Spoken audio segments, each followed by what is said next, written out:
It is 266 miles to Cork, Kent. We got a fuel tank diesel. Cigarettes aren't permitted. It's not dark, but it's getting there. It's about 6:30 in the evening, and the windows are tinted. Yes, welcome to Heuston Station, Dublin. Now that's Heuston with an E, not an O. It is one of the two major stations in Dublin, which is this city over yonder. You can see it's Liberty Hall. It's like the only skyscraper in the city. It's about 15 stories. Go around, you got the observation tower for the Guinness Brewery. So when you go to the Guinness Brewery, St. James's Gate, actually go to the old brewery, which is now being converted to a tourist attraction. You go up the top here, you have your pint of Guinness at the end of the tour. I'm not a fan of this stuff personally, but anyway. And this is the current brewery. Now, Heuston Station is, as I say, one of the two in the city. It was built in the 1844. It was originally called Kingsbridge because this was the King's Bridge. It got renamed after Sean Heuston, one of the leaders of the 1916 Rising, who was executed by the British. And as they would do, they started naming parts of infrastructure, buildings, bases, and so on after the executed personnel. This would be platforms for the light rail system called Lewis. Means light as in brightness, not light as in light rail. And that would take you downtown. We'll talk about that in a little bit. And this, of course, is the River Liffey. The station, as I said, 1840s it was built, and although it has been upgraded a little bit, this is actually still fairly much what it looks like when you go inside. Complete with this road on the right hand side. It can be used for dropping off cargo and so on, but of course buses as well. So it's time to go. Hopefully my doors are closed. They are. Set off the brake and away we go. Now I'm going to talk about, well, basically the places that we go by on the run here.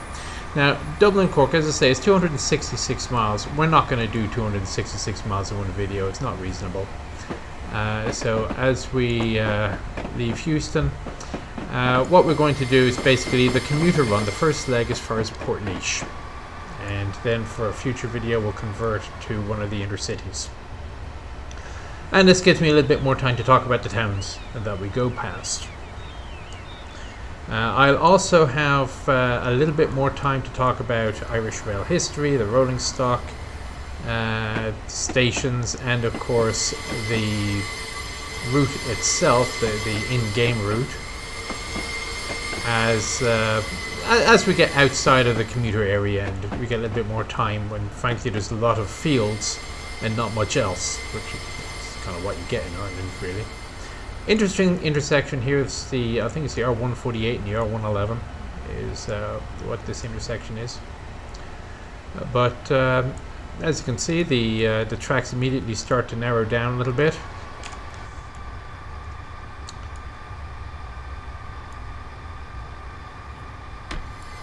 And of course, being Ireland, the rail traffic drives on the same side as the cars on the left.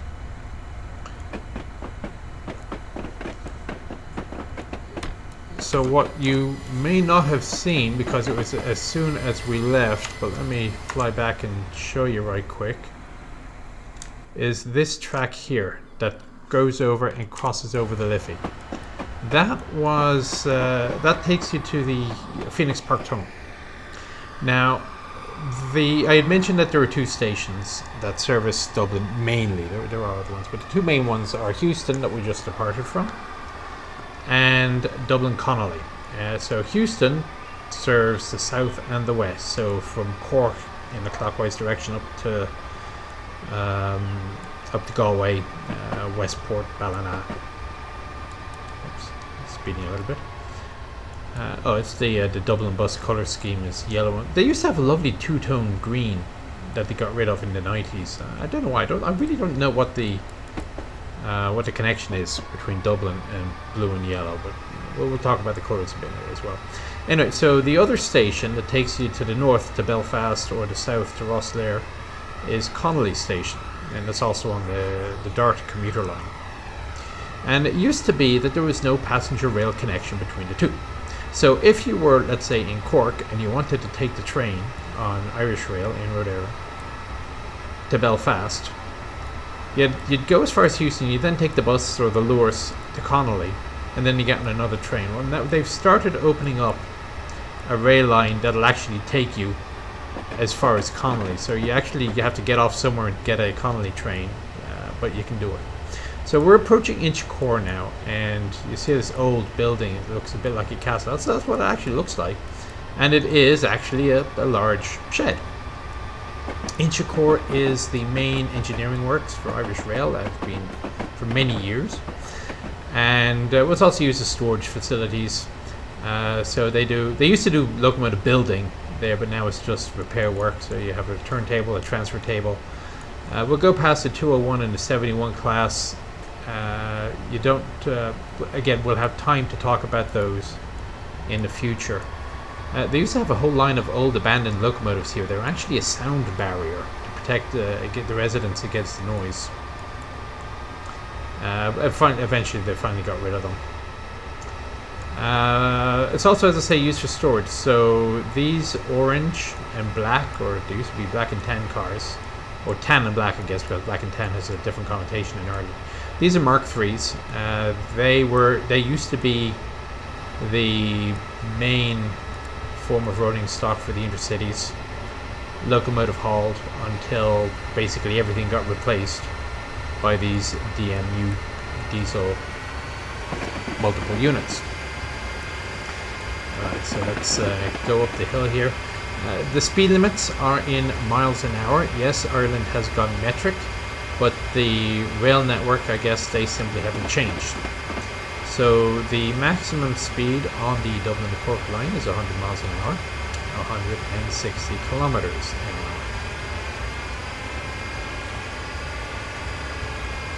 hour. Alright, so here you can see it'll split from three tracks. It goes into four. And what you'll generally have is the commuter runs are on the inner lanes, and the expresses, the intercities, are on the outer rails. There is an additional caveat to the 4 lanes, but I'll talk about those in a little bit. So anyway, our first stop is going to be a Park West and a Cherry Orchard. And this is just before the M50 motorway. Let me turn on the headlights. There we go. The M50 motorway is the ring road that goes around Dublin. Think of it a bit like the... Oh, way too fast. Think of it a bit like the M25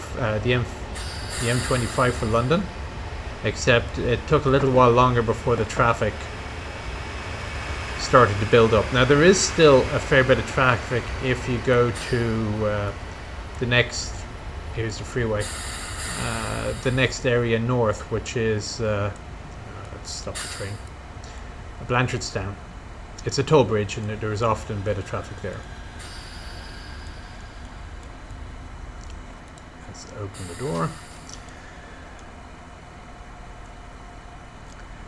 So this station was opened in 2008. It replaced the earlier Cherry Orchard station, and it's really just a commuter rail station. The intercities won't stop at these until you get more or less at the end of the commuter runs. So the M50, as I say, is the ring road, and it pretty much delineates the end of Dublin City. It not legally, but by and large, if you've gone beyond the M50, you're outside of Dublin to all intents and purposes. So the commuter line in question, was it Western Commuter? I think it is Southwest, Western. One of those two, Southwestern or Western. It was originally opened up as the Arrow line, so it was about the late 90s, if I recall. The Arrow service was entered. They rebranded it. They said to hell with that, and they just called it the commuter network. So there's a Northern, Southern Commuter, Western, Southwestern. Spokes out of Dublin is basically what it is. And they used to be push-pull locomotive hauled with the 121s. Again, I'll talk about Irish rolling stock probably in the next video. But they started to replace them with DMUs. So Ireland was not entirely new to DMUs. They were mainly used up north. Northern Ireland Railway uses a lot of them. But there were a couple in the 60s, if I recall, not many. But then in the 90s, they decided to try again. So the old push-pulls, the 121s, if you didn't know what they looked like American switchers with one cab on the end. They actually were made by EMD. They were replaced by the DMUs, and then about 2005, 2006, they decided to completely replace all loco-hauled passenger trains with DMUs. And not just for the commuters. Now there are three exceptions. Freight is one of them, and the other two exceptions are the Cork trains and the Belfast trains. They're still hauled by locomotives. But everything else, if you're going to Waterford, if you're going to Galway, if you're going to Russell, wherever, you're going to get a DMU. And the DMU you're probably going to get is one of these 22,000s. Irish Rail tried a couple of different types of EMU, mainly for commuter service, but this one they bought specifically for the long hauls as an intercity train. They obviously proved very successful. They made 63 of them, I think, were in service, and they decided at that point that they would put them into commuter service as well on this line, which is very heavy. It's a very heavily trafficked line. They are manufactured by Hyundai Rotem in Korea. Well, sort of. These bits, the bogies, were actually made by Tokyo in Japan, and I think it's actually technically a Japanese contract for the whole lot of it. But Irish Rail would actually buy from pretty much anywhere. It used to be just UK and the US, but they've now started buying from Japan, from Korea, from Germany, from Spain, the lot. So anyway, the next station along here is going to be Clondalkin. You see it's only about a mile in the difference, Clondalkin Fonthill. And Clondalkin is famous for its round tower. If you're not quite sure what a round tower is, it's sort of the stereotypical tourist thing that you'll see. Maybe 20 feet round at the base and 150 feet high. Now, when I was growing up, I'd always thought these things were monastery defenses, kind of like keeps against Viking raids. Because if you look at them, they're really solidly built. There's almost no windows even, and even the door is 15 to 20 feet off the ground. So you need a ladder to get into it. But it turns out, no, they're just bell towers. Whoever told me the thing about the defensive system was talking out of his posterior. And the reason that the door is so high up is just for structural integrity, because they apparently hadn't invented foundations. So the thing is basically it's like 2 feet of foundation for a tower 100 and something foot high, but it still stands after several hundred years. So they obviously haven't done that bad a job.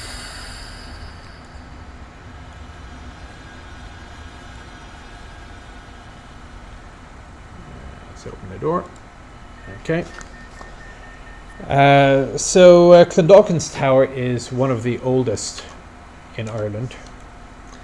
Other things I have in Clondalkin, they have St. Bridget's Well. St. Bridget was dates about the 5th century. I guess she's the patron saint of new houses, because if you get it blessed or whatever, you then put a St. Bridget's cross in the hallway somewhere. It used to be very common in Irish houses. Right, so the station itself was relatively reasonably modern as well. Now you'll see that it does have platforms on the outside. Now these are mainly for emergency use. If there's something wrong with the inside track switches that needs repair, great. But the main reason that they were built was for future expansion. So they're talking about the Metro West service, which is basically the Dublin Tube. problem is, if you look it up, there is no Dublin Tube, there's no Dublin subway system. It's a proposal. And right now the proposal is such that it will probably not get to this part of the world until 2045, give or take, 2040, 2045. That's an intercity going by there.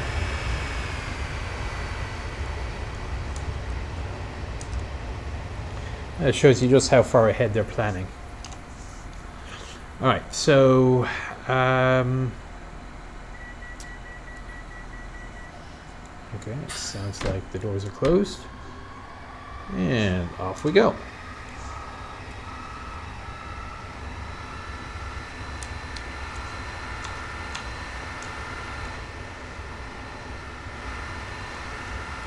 Alright, so we got a couple of miles to the next stop, which will be, well, actually we're not going to stop, we're just going to see it, but the next stop will be Adamstown. But before we go there, we're going to go past another station called Kishogue, and it's less than a mile from Clondalkin. This is it here. It was built in 2009 for €6 million and never opened. I guess people just didn't want to go live in Kishogue. So they realized there wasn't any point in opening the station. Now, about a year ago, they looked into opening up the station after all. I guess more people decided to move. But not enough, because Clondalkin's just over there, so people just take the run to Clondalkin. But it looks like enough people have gone there that they're going to reopen, or not reopen, but actually open Kishogue. The catch is it's going to take €3.5 million in renovations before it's going to be in a fit condition to open up. So they're talking that might happen actually later this year, but we'll see.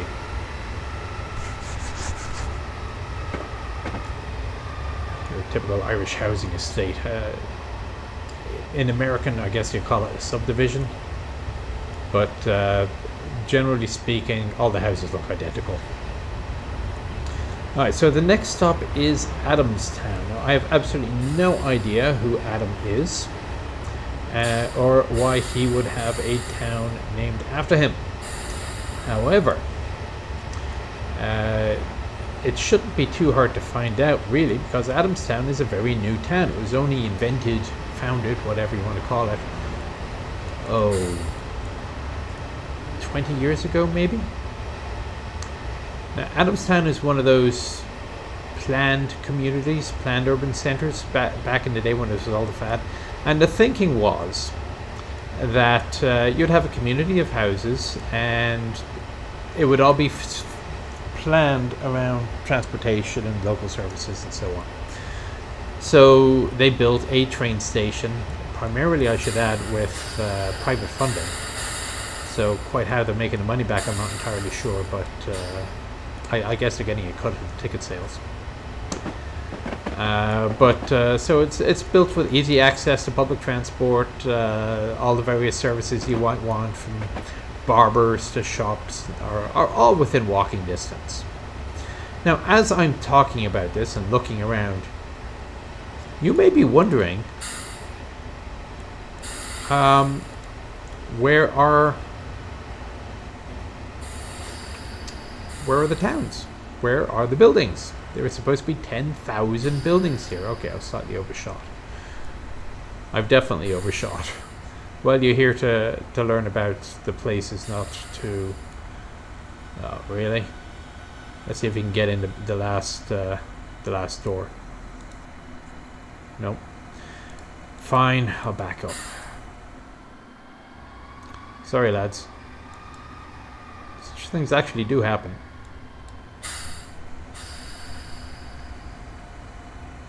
That's what I get for talking and not paying enough attention to the train.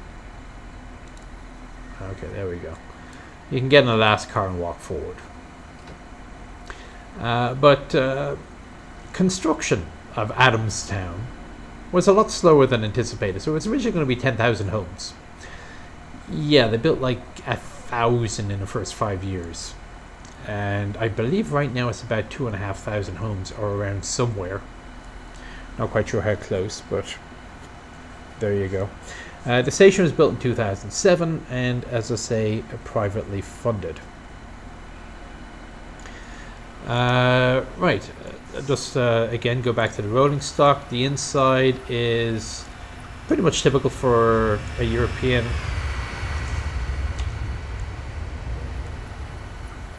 Yeah, it's another express.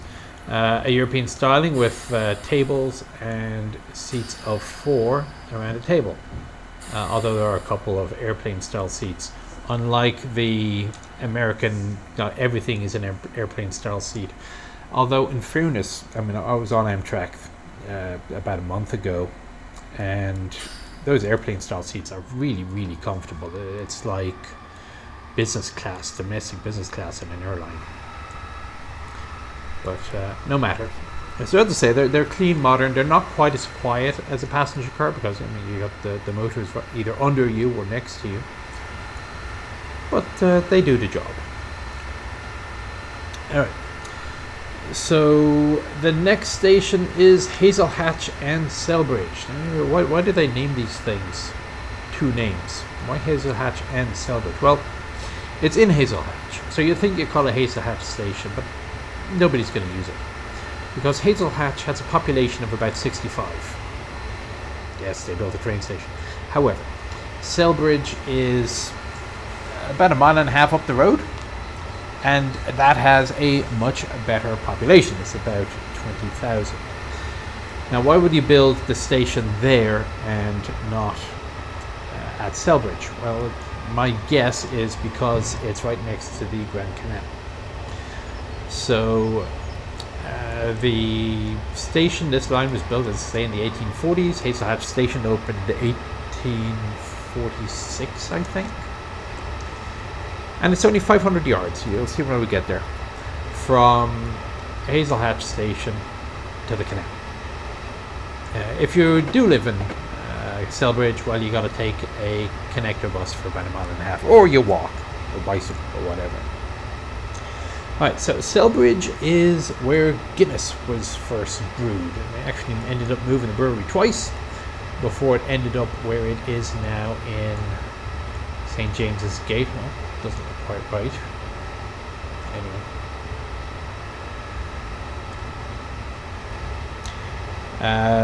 And well, there's a whole story about Guinness and moving and so on. Not to forget also that Guinness had a little narrow gauge railway inside the brewery as well, which is kind of interesting.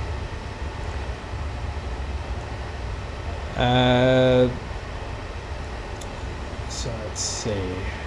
Try not to overshoot it too much this time.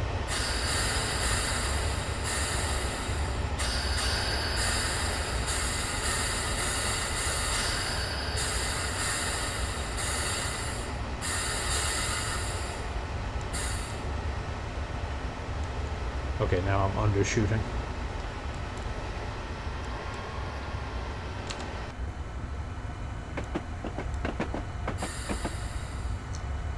So the station was built in 2008, like a number of the other stations on this route, except since there was originally a building here, they actually decided to keep it.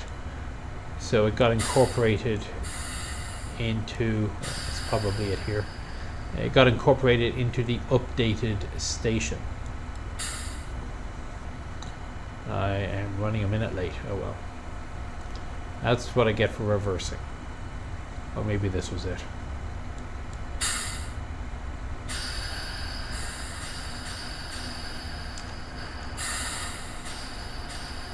Yeah, that's probably it.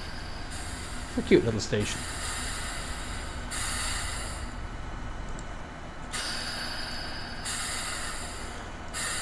So the canal should be just down this road here. Yeah, here it is. So the Hazelhatch itself has a population of 65, one pub. And Selbridge is up yonder this way. More Dublin buses.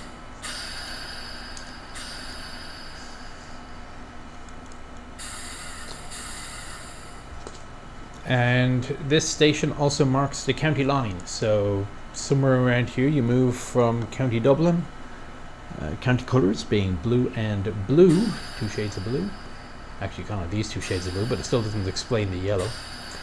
And Kildare is on the far side, the lily whites. They just have one colour. Most Irish counties have 2 colours. If you have 3, Kildare they just have white. Not the most successful GAA team, all things considered, but no matter.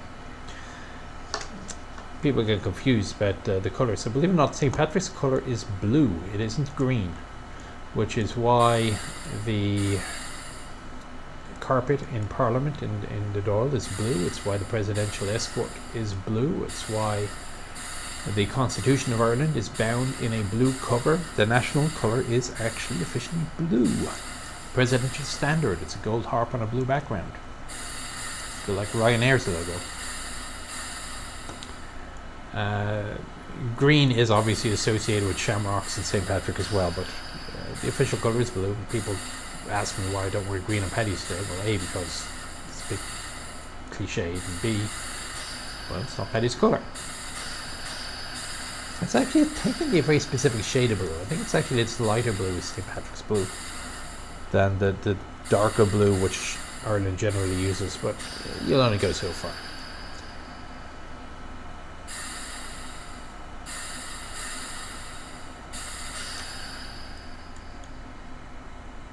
Okay, I want to close the doors. We're 30 seconds late.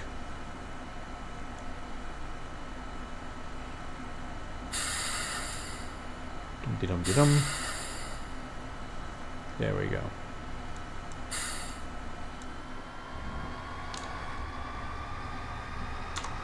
And off we go to Kildare.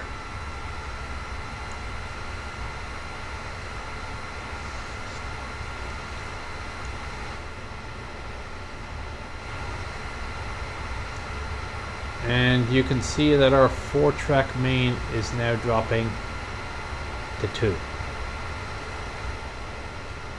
Dublin Mountains down there in the background. They're a reasonable size hill. You still get a workout climbing up them. And we actually have a fair run now before we get to Salins Nace.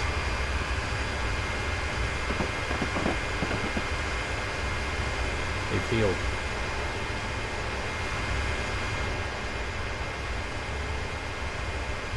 Pickup trucks do exist in Ireland, but they're not common.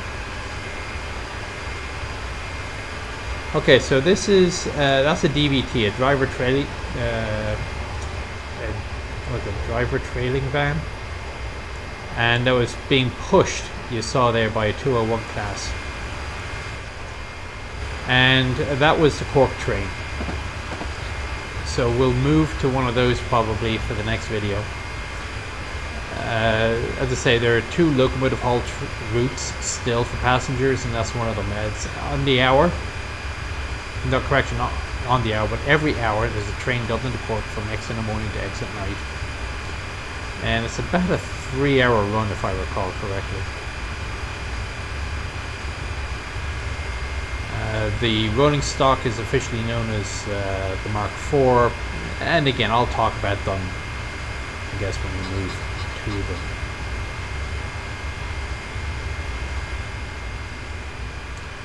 Let's run through the Irish countryside.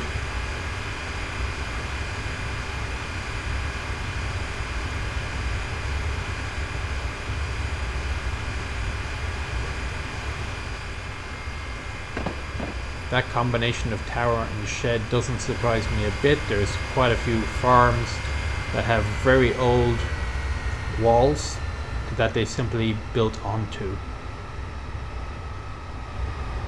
Oh, sheep. Of course, plenty of livestock in the countryside, as you can imagine.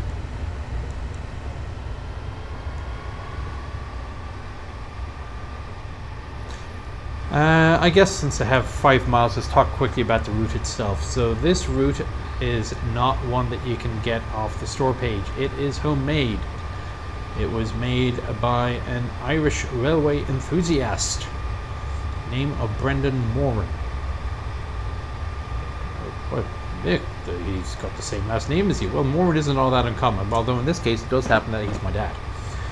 And he started doing this in about 2007.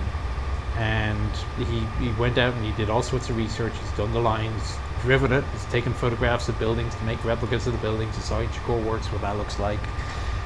The grade information comes from Irish Rail. He made friends with an engineer, not loco driver engineer, but an actual rail engineer, and to get all the data. And he put it for free, basically freely available, at a now defunct website, trainsim.co.uk. And this is where we get to 100 miles an hour.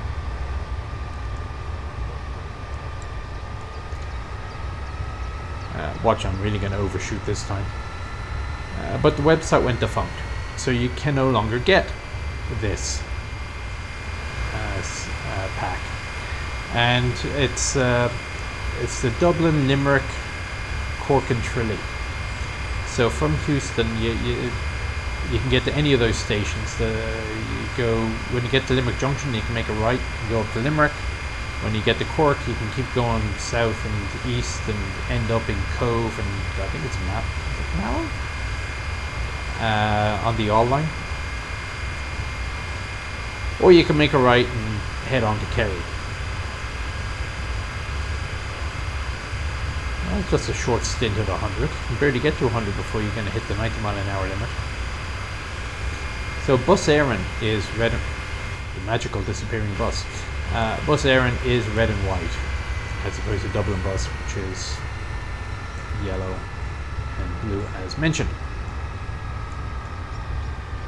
So, if you want to grab this route, I have asked them. It's been uploaded onto my Google Drive, of all things. So, look for the link in the description. Okay, let's start slowing down a bit here. Look for the link in the description. You can go ahead, download it. You'll need to download the route file and an asset pack. I'm slowing down fast enough.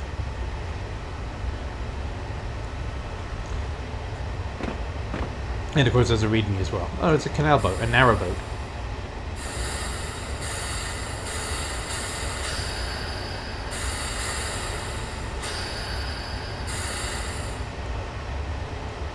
So you'll have to install the route with the installer, another narrowboat, with the installer that is found on as part of the Railworks folder, and then you have to drag and drop all the asset files. Even at that, you're going to find that there are some glitches because it wasn't organizationally made, shall we say. So this is kind of like a best effort.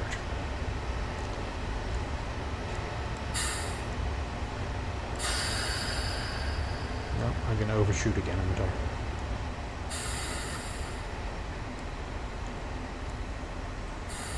If I can... What happens if I do this with the reverser?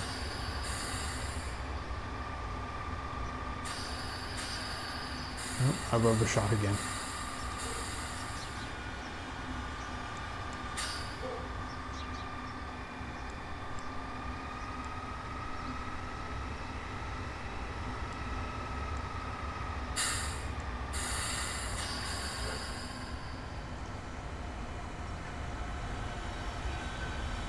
Oh well, I'll get it right one day.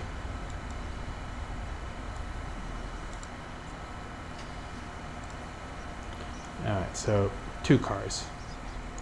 Alright, so Sallins and Naas. And again, it's a joint name. This is the town of Sallins. Naas is a couple of miles away, about 2.5 miles if I recall. Now Naas is the largest town in County Kildare, population at about 26,000. Sallins is 6,000. So again, this is a case of a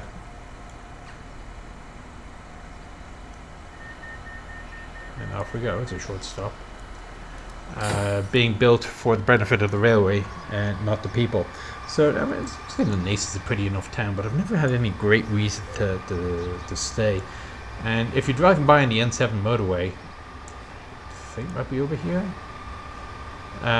You'll know you're at Naas because there's this big giant ball of road, which is a sculpture on the side of the road.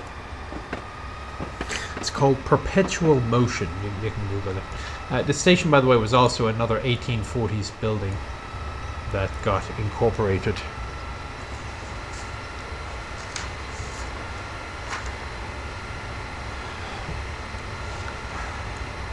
Suck to have. I was when I was on that Amtrak train there a while ago. There's a bunch of houses that are right next to level crossings, and of course, is that the Liffey or the canal? I think that was the canal. I think the Liffey is still coming in. I might have it wrong though. At a level crossing, a train has to do 4 blasts. And I can imagine, they're not exactly quiet horns. And I can imagine getting woken up, hello cows, at all hours by trains going by. So that was a canal, so here's the Liffey. Winding its way to Dublin. There used to be a statue of the Liffey. Anna Livia, her name was, represented the river, the water gushing down over her hair. It was a statue found on the main street in Dublin, on O'Connell Street. It was known as the Floozy and the Jacuzzi. Irish monuments have nicknames. So the Floozy actually got removed to make room for the Stiletto in the Ghetto, which is the Millennium Spire, which itself was a replacement for the failed Time in the Slime, which was the Millennium Clock. It was supposed to float in the Liffey and tell you how many minutes or how many seconds it was before the Millennium. It never worked. So they eventually gave up on it, pulled it out, and you have the Spire. So other things, you have the Tartwood Cart is Molly Malone, the statue, her statue. The prick with the stick was, if I recall, James Joyce with his walking stick. Hags with the bags are just 2 representatives of the city of Dublin, 2 old women sitting, I think that's by the Halfpenny Bridge. We tend to be rather irreverent. It almost looks like an abandoned station, that, but I didn't see anything on the list. So, anyway, poor old Anna got relocated. She's now to be found in front of Collins Barracks in Dublin, which is now an annex to the National Museum. It used to be the oldest continuously operated barracks in Europe until they shut it down about maybe 25 years ago. Turn it into a museum. There's still a military exhibit. There's a Vampire jet. There's an L-60 tank. A very small military exhibit. But it's the closest thing to a military museum that you're going to get in Dublin if you ever go visit.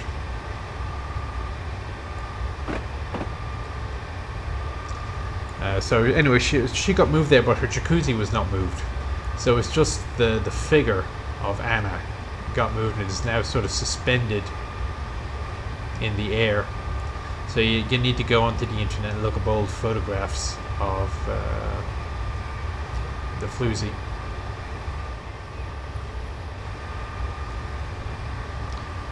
That was, by the way, the polite name. She was also known as the whore in the sewer.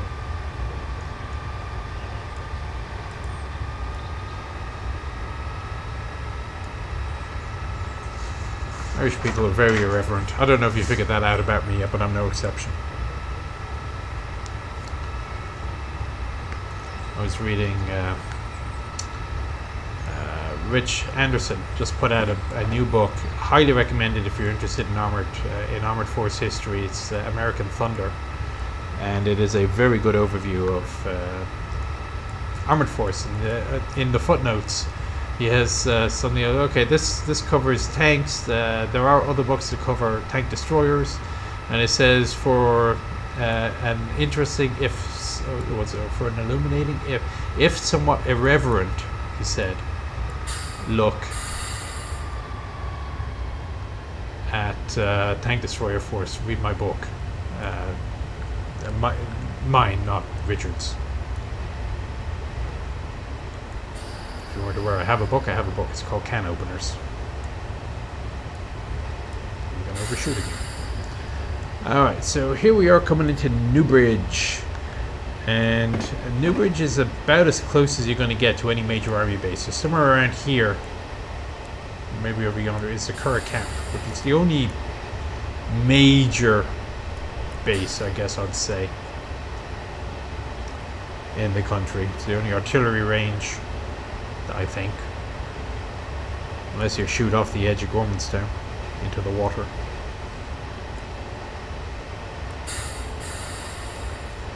And the Curragh is also famous for a race course, which is around here somewhere, the Curragh race course. There are a couple of studs in the area. So Newbridge is a good sized town. It's about 25,000 people.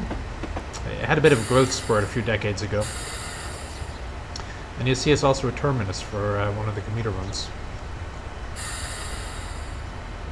Hey, I'm actually going to stop on location at the right place in this one. Again, an old station. That's the more traditional intercity bus. And that's more of a commuter bus. Yay, I actually stopped in pretty much the right place.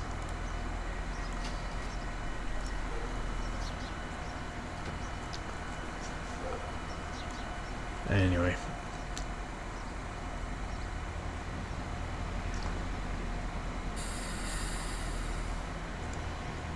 Pitches. So if you're not familiar with Gaelic sports, there are two main Gaelic Athletics Association sports. They're called Gaelic football and hurling. They're both played on the same pitch. And the general concepts are the same. You got a ball, you have two teams of combatants, and the object is to get the ball either between the posts for a point or into the net for a goal, which is worth 3 points. I don't know why they just don't say 3 points, but that's what they do.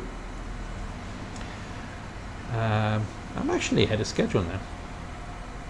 It's caught up somewhere. And the only difference between the two sports is that Gaelic football, it uses what is basically a soccer ball, for lack of a better term, so in between the soccer ball and the volleyball.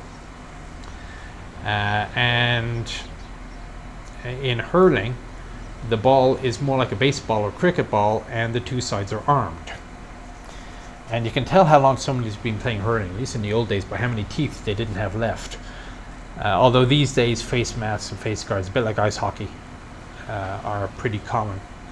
Hurling is the fastest field game. So ice hockey is faster, but if you're not on ice, if you're on grass, hurling is the fastest game. It's actually it's a very good spectator sport. And the National Stadium, Croke Park, is really big. It gets filled up to the absolute brim for the All-Ireland matches. Also gets filled up to the absolute brim for Garth Brooks concerts, which is a bit weird. So Garth Brooks apparently came out of retirement a couple of years ago. And where would he come out of retirement? Where would he launch his comeback tour? You'd think someplace like Nashville. No, he books 3 nights in Croke Park in Dublin, and it sells out. And the capacity of the thing is such that like 20% of the country had bought Garth Brooks tickets. So in the 90s, there was about 95 or so, there was a very sudden phase of line dancing. Nobody ever understood it. It looks like old Datsuns.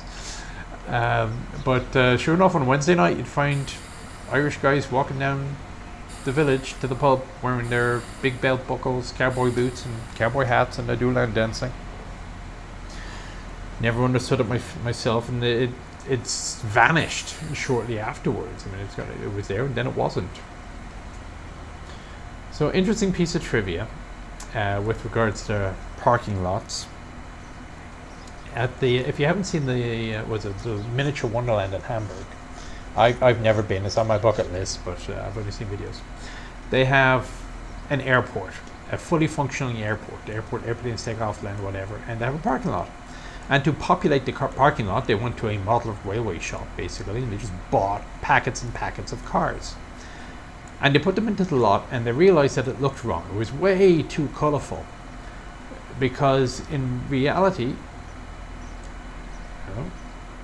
that was a wrong stop. I'm now 2 minutes behind schedule. In reality, people tend to buy achromatic cars. White, black, silver, or grey. They don't buy colourful cars. That's blue, red, green. They're very uncommon.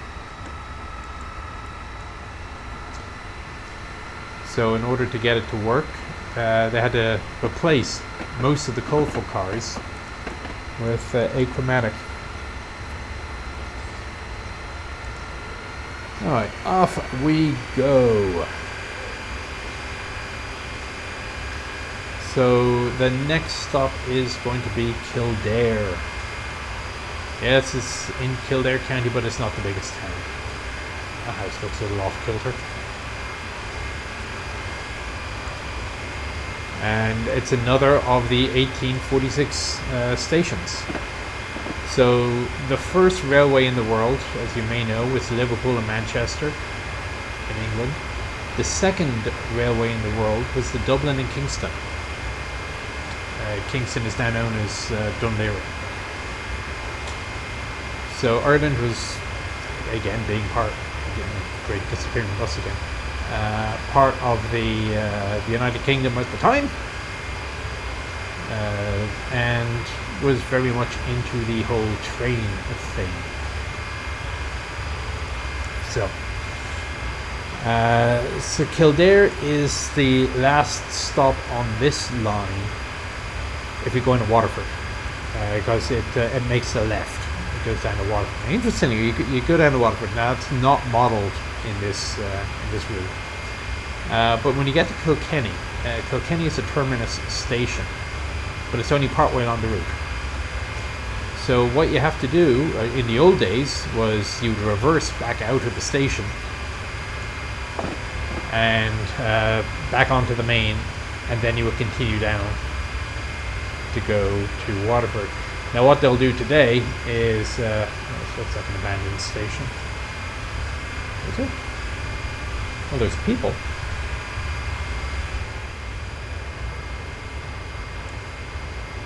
I'll have to look that up, but it wasn't on the list of places to stop, and and that speed, 80 mile an hour speed limit come from. There we go. Oh, because of this curve. What was I talking about?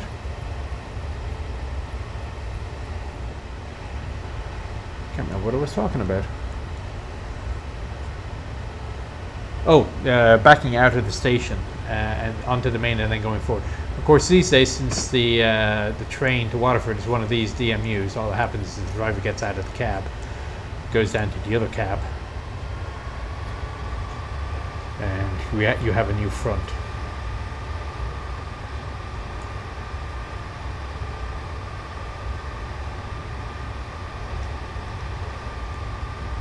The Waterford train does actually make intercity stops at the last couple of stations, the last 3 stations, 2 or 3 stations that we went by. So if you're going west to Cork, for example, and you're 2 stations back, you can actually take a commuter train that'll take you as far as here, and then you can make the connector. Oh, I've done it again.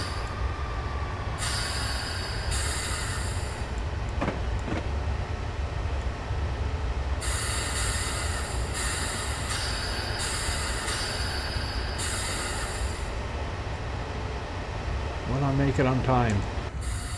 Not a chance. This is way too fast. Let's see what happens if I do this. Will it help?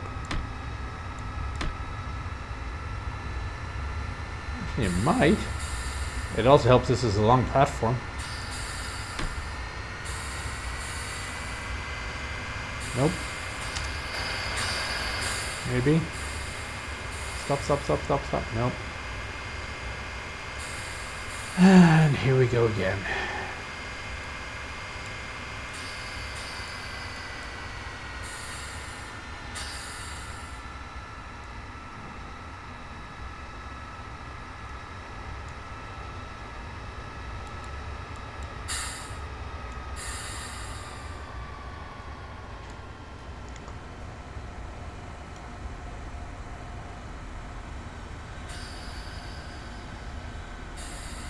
There we go. Perfect positioning. Eventually. So the Loco, the 071 class, most likely. 88, yep. In the current freight scheme with the high-vis yellow, silver cab and black body, they were originally delivered in a very ugly browny tan. Got repainted orange. They ran through 2 or 3 different liveries before being removed from passenger service and going into freight. So it used to be if you were taking an express train, a major inner city, it would be hauled by one of these 071s.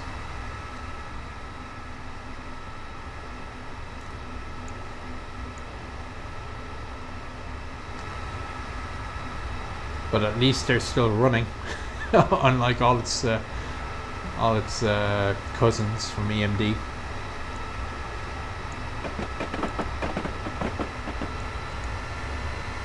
Where are we going? We've got Monaster Evan as the next one.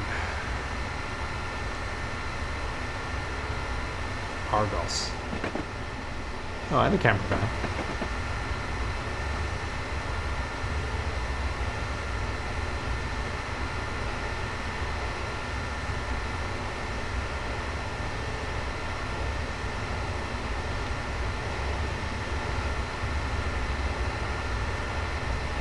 And more cows.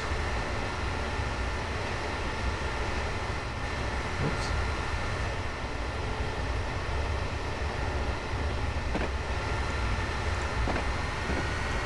Let's go a bit faster.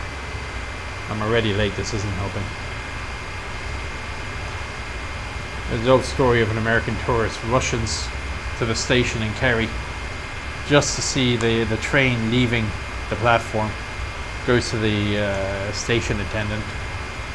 Say, do you have a schedule by any chance to see when the next train is? And the attendant just looks at me. Schedule, is it? Sure, it's a calendar we use here.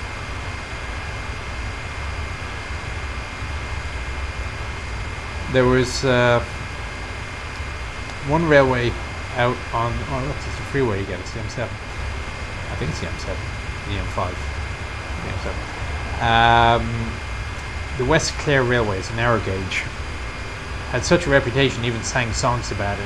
You can actually find it on YouTube. It's for a late 1800s, I think it is, song. It's on YouTube. And the lyrics is right. Are you right there, Michael? Are you right? If we're lucky, we'll be there by night. It all depends on whether the train will hold together. And it might there, Michael. And it might. Alright, so that must be your split going down to Waterford. More cows. If you got a 5-year-old kid likes cows, Ireland is a good place to go. Right, now Monaster Evan's a bit of an odd place. Population 5,000. Known as the Venice of Ireland because of all the bridges. There's about 25 of them in the area. So some of the more notable bridges, the oldest one is from the 1200s. One bridge is actually an aqueduct which brings the Grand Canal over the river. I think it's the Barrow is the river. There's a rail bridge, of course, which will be taken. Let's speed up a little bit more. And Monasterevin is also the site of the first international motor race held in the UK. Because, of course, back then it was part of the UK. And they picked Monasterevin because it was generally flat. Okay. And because the roads were generally straight. And they figured this would all help for safety. But this is 1903. I don't know how fast a car would get up to in 1903, but if they're racing, I guess they wanted to be safe. And as it was in the early days, as the international race, each nation would have a team colour. And, well, because it was in Ireland, the British team chose green. The Shamrocks. And the green has since morphed. Well, not morphed, they haven't changed the colour, but it has now been known as British Racing Green ever since. So there you go, British Racing Green is actually Irish green.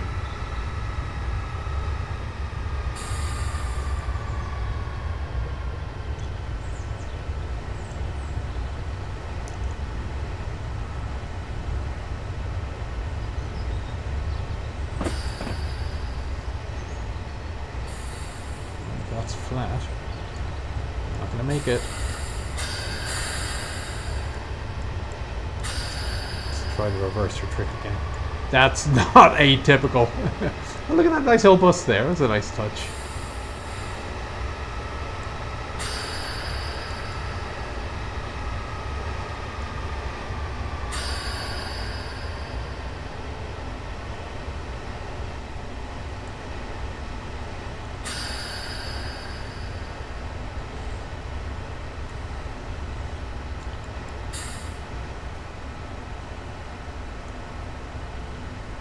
Getting dark.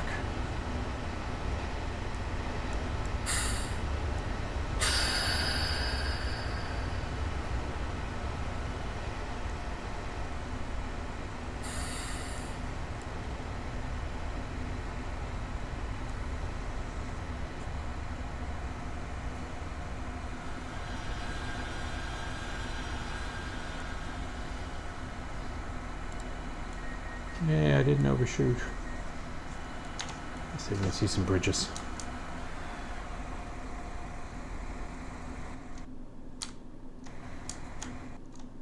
I wonder if this is actually the 1200s bridge. Pretty sure that's not. The rail bridge. It's not a bridge. That's the bridge with a missing texture. Oh well.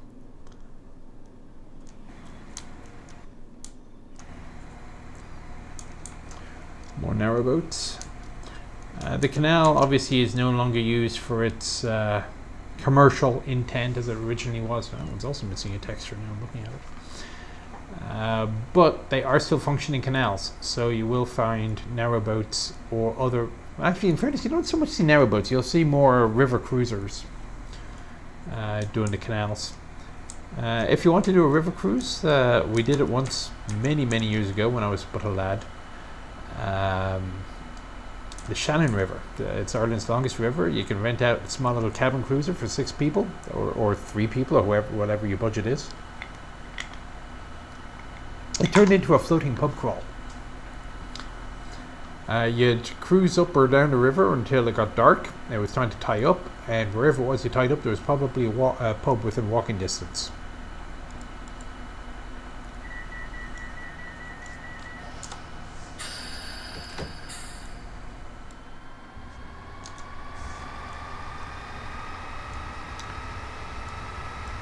We're getting close to the end of the line, just 2 more stops, I think. Alright, so now we're crossing into County Laois. Blue and white.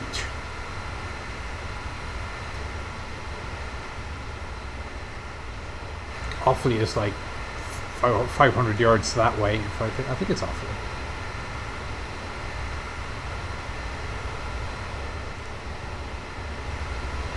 I do a better job of remembering the 50 states than I do the 32 counties.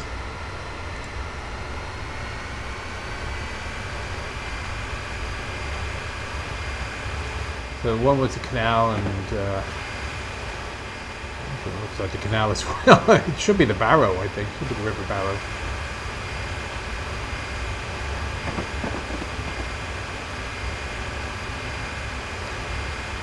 Let's see if this thing will get up to 100. I got 4 miles to do it. Probably will.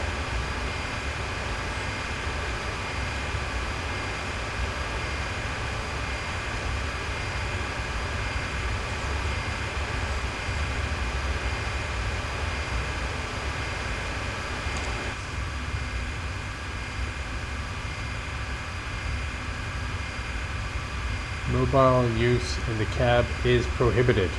Boo.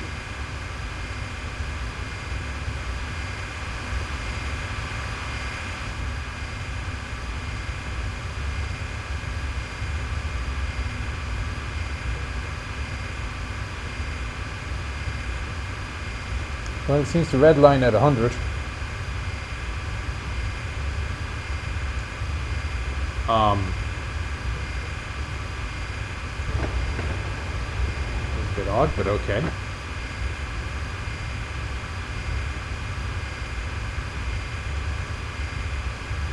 Well, this makes a bit more reasonable time.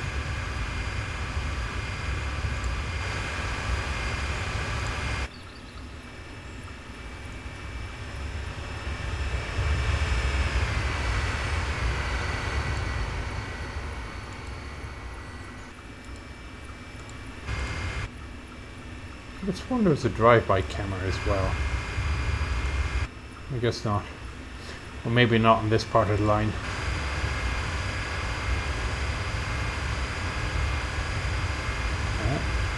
Speed limit change coming. I don't think I'll make it. Well, I don't know. I could make it to 100. It's a slight uphill. 96. 7. 8. 9.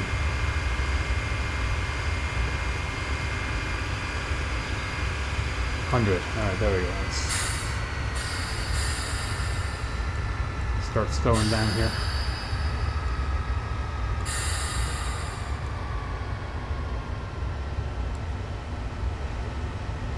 I need to anyway because we're getting into Port Arlington. So, Port Arlington was built reasonably close to the city. The station was reasonably close to the city, but the city has expanded since and has now actually reached the station.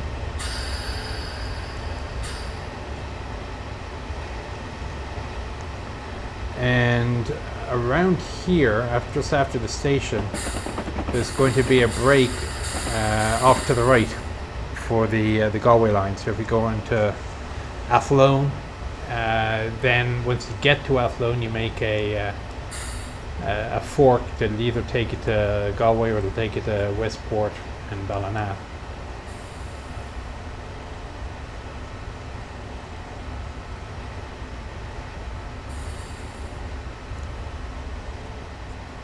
So you can see it's quite literally right on the edge of town. So we have new housing has actually made it this far.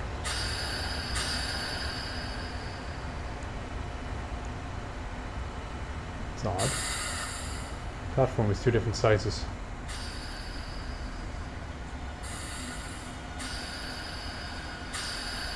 Not sure if that's a glitch or not.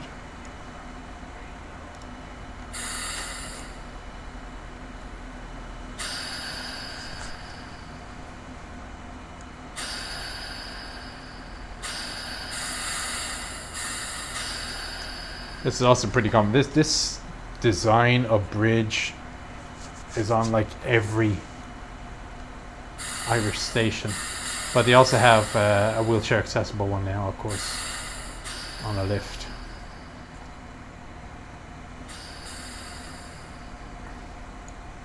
Must have been Christmas when they went and took the photograph of the place.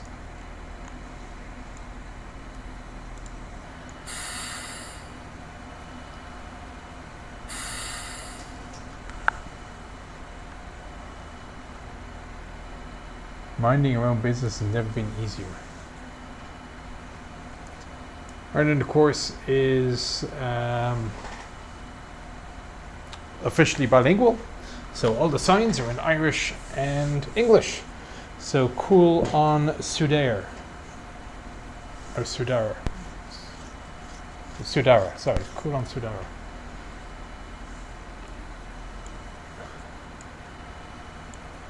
I don't believe I've ever had to say Portarlington in Irish before. Definitely getting dark, but there's only one more stop.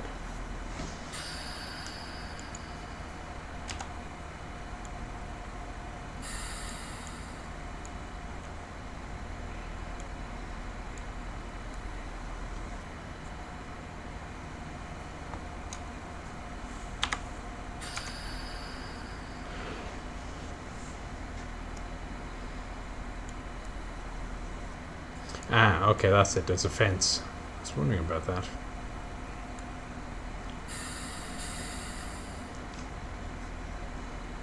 I'm now running 5 minutes behind.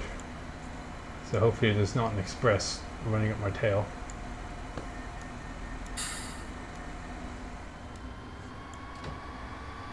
Close enough. If you weren't in by then.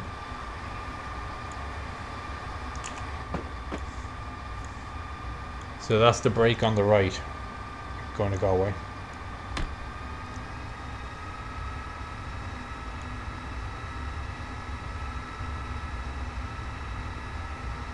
The other thing you may have noticed on these branches is that you'd expect there to be an intersection going the other way as well, so you can come from Galway and make a right and head for Cork.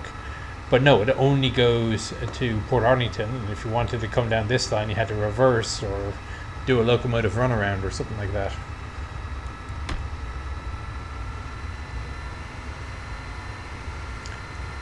So just one more stop to go.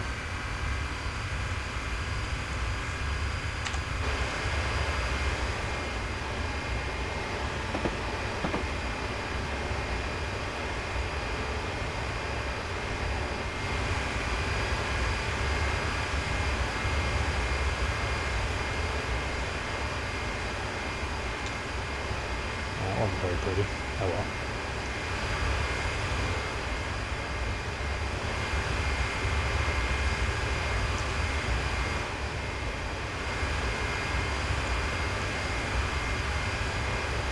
So as I say, I'll just do the closeout here for the next 5 minutes that we have. This module is on, obviously if you don't recognize the game, it is Train Sim Classic. Formerly known as Railworks, formerly known as Train Sim 2018, 2012, every year.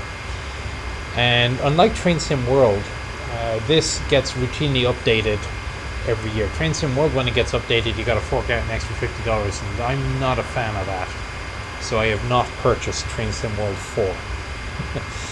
I was foolish when I bought 2 and 3 consecutively. I think I'll wait. Not by 4, and wait for 5, and hopefully there'll be a more major improvement. Opinions are split as to whether Train Sim World is a better sim or not. Well, a better entertainment value. The graphics are far, far superior. You can wander around the stations. You can even turn on, you go, if you wanted to turn on the engine, you got to go open up the hood, prime the fuel pumps, and so on. It's a bit more detailed in that sense. Although the advocates say that you get more of the sense of running a train correctly, the physics is more accurate in Train Sim Classic. And the other thing about Train Sim Classic, well, you have the two things. One, the graphics, as you can tell, are a lot older, so you can run on a relative potato. And the other is that there is just so much out there that is being built, either officially for sale or homemade routes like this one.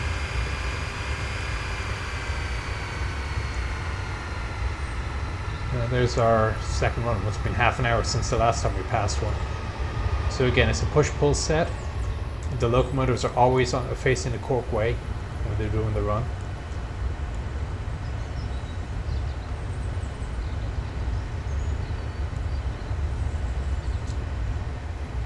And yeah. So again, you can get the link in the description. As far as Sims go, so just how much fun is it to play a train sim? Frankly, once you've done a scenario route once or twice, it gets a bit repetitive. I mean, I've always wondered why Microsoft Flight Sim was so popular when sims like Falcon 4 were out. I mean, you can take off in perfect realism, fly around in perfect realism, and then land in perfect realism in both sims. Except one of them, you get to blow things up. It's not like a no-brainer to me, but whatever. So I don't know if I'd advocate spending a whole hell of a lot of money getting train sim unless you really are a train nut, ferroequinologist. 4 miles to go. And as I say, for the next video, we'll move to an intercity.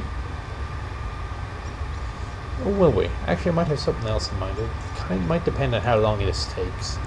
But we'll go from Portlaoise, which is a stop. It's the first stop out of Dublin, if I recall, for the intercity lines. So if you're on your regular Dublin to Cork, like that Mark IV train that we just passed, it's a straight shot from Heuston station to Portlaoise. Portlaoise is famous, I guess, for its prisons. It's got 2 of them. One is the maximum security prison, which is guarded by the army, which the army wants to get rid of. But you need guns. And the prison service, they don't want to give the prison service guns, and the Gardaí don't want the job. The Gardaí being the Irish police service, who themselves are predominantly unarmed, but about a quarter of the force are licensed to carry a firearm if necessary.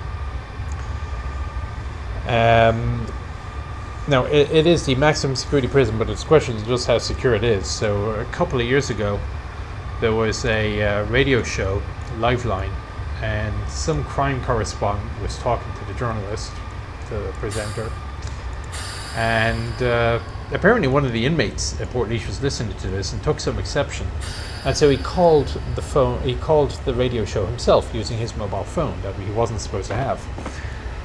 After a few minutes, I guess somebody in the prison service was listening to the broadcast as well, figured it out, and narrated them, and they got the cell phone off. But they decided, okay, well that's a bit embarrassing, bit silly, so we'll do a cell-by-cell sweep of all the prisons, and there's like all sorts of contraband being found, including plasma TVs. I don't know how you get one of those into the prison. And apparently one budgie, which was smuggled in by a female visitor, quote, internal to her body, unquote. So you can draw your own conclusions to how that happened and where it was. Although my 2 questions are, how did the budgie avoid getting crushed, and how did it avoid suffocating? But those are problems that I'm sure the prison service would have to figure out. Well, that's another GAE pitch.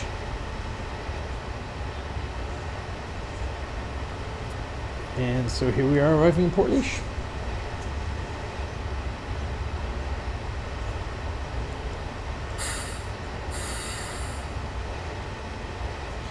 Another thing I don't know, where's the rock? The rock of Dunamace. Or Dunamash. It's an old castle on top of a hill. And I'm going to miss again. Badly. Well, there's one way to end the run. Yep, total missed.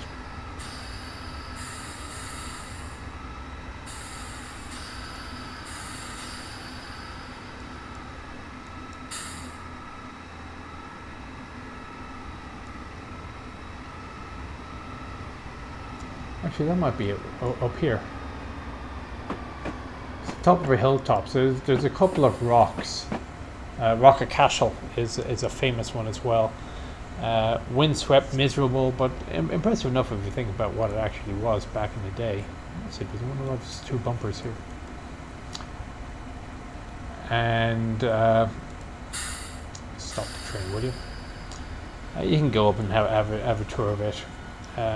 local tourist thing. It's a ruined castle from the 1100s is what it is. There's not much left of it. It's just literally is just ruins.